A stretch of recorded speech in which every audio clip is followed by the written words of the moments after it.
This here is what the Dutch people had to carry on them at all times. They called that an Ausweis.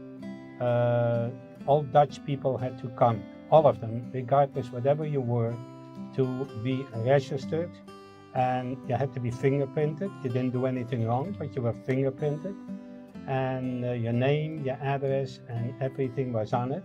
And on the reverse side, you had to bring a picture, a passport picture, and that was put on there. And then all Jews received, as you can see on the right and left corner, a J on it. That means, of course, that if you were stopped on the street by the Nazis, Gestapo, that you had to produce this ID, then they could see that you were a Jew, so you were taken away. Everybody had to wear this on that person at all times. In the middle, that stamp that you see there, like I told before in my in the video here, that I was working in a hospital, and for not to go or be exempt actually temporarily from the concentration camp.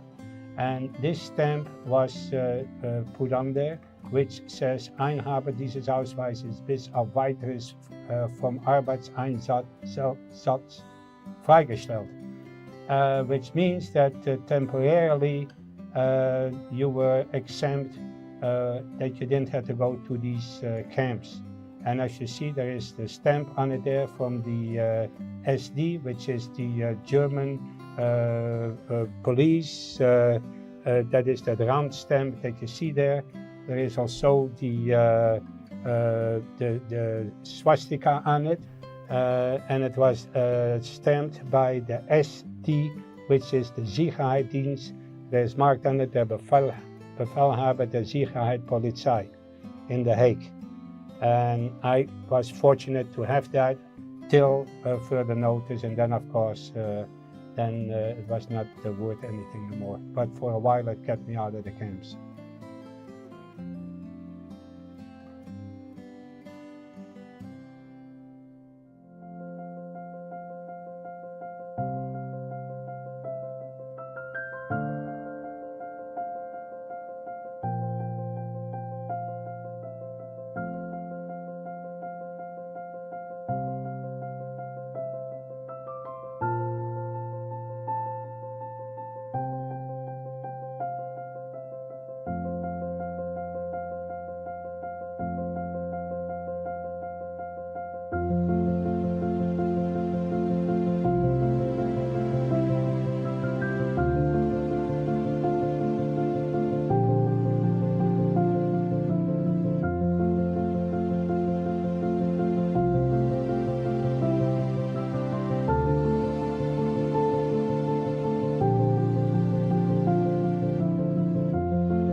My step-grandfather, Kurt Glaser, was a dermatologist, a physician in Germany before the war. And he knew Albert Einstein.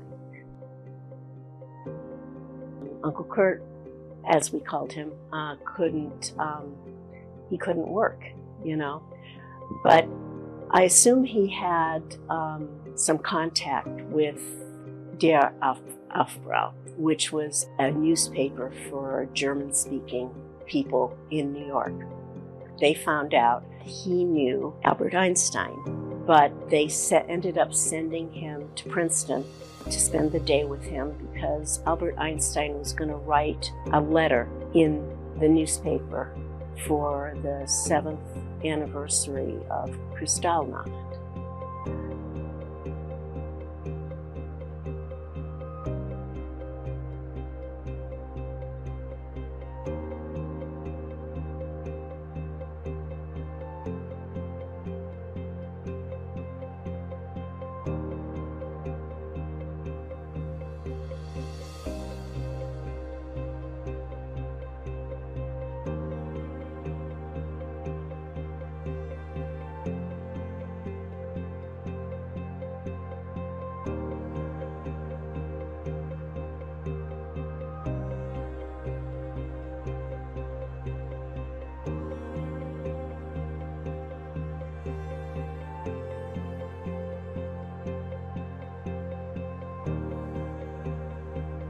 He wanted some help editing the letter, and they worked on it together.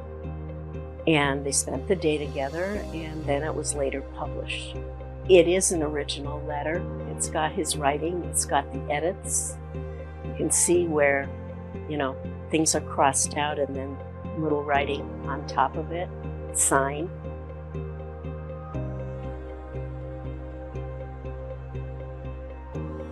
I think he probably thought that it had historical significance. I think he was probably very proud to work on the letter with him. When my dad passed away, my brother Peter and I inherited the letter. It was actually Peter's suggestion. He said, that would be something really nice to give to the museum.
This piano belonged to Edith Goldapper before the war. Before World War II, Edith lived with her parents in Vienna, Austria. After the country was annexed by Germany and her father's store was seized, she was sent on a Kindertransport to Belgium. She left behind her parents and all of her belongings, including this piano.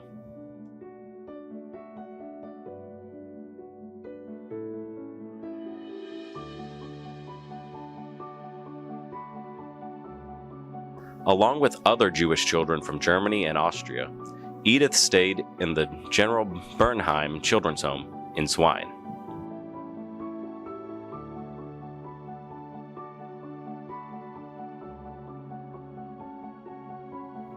Back in Vienna, her parents were arrested in April 1942 and sent to the Izbica concentration camp outside of Lublin, Poland, and murdered.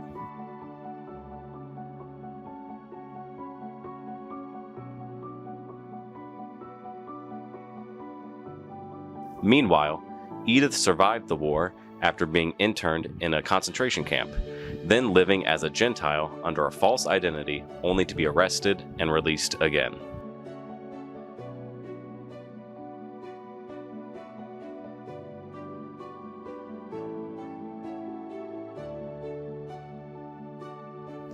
After the war, she returned to Vienna and found her piano with a neighbor who had been entrusted with it by Edith's parents.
A Holocaust Museum would be something that we can really use in Florida.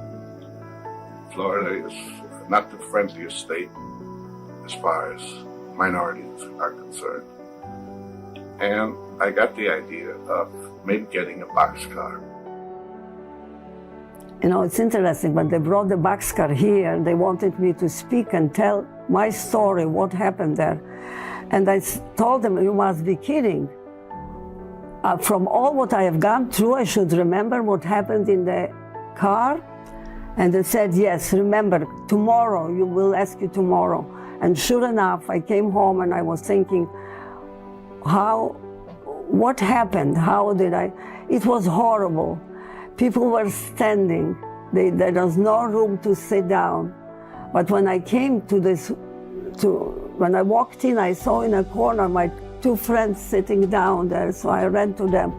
And this was unusual that she could sit down, so she found a corner and sat down. And it was horrible conditions.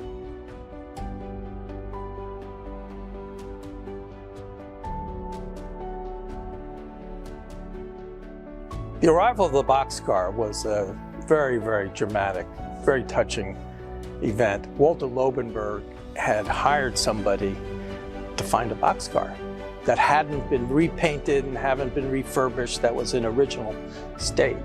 And he found someone who said, yes, I could do that. And 9 months, a year later, he calls up and said, guess what? The boxcar is going to be arriving in the port of Tampa. And a bunch of us came down there with a large truck, and this remarkable boxcar was lifted off the ship and placed on the truck. And it was transported to the original museum location, which was on Dumie Road in Madeira Beach. And it was just the most remarkable moment for all of us. And it was the foundation for what was to become the Florida Holocaust Museum, which is one of the best Holocaust museums in the United States.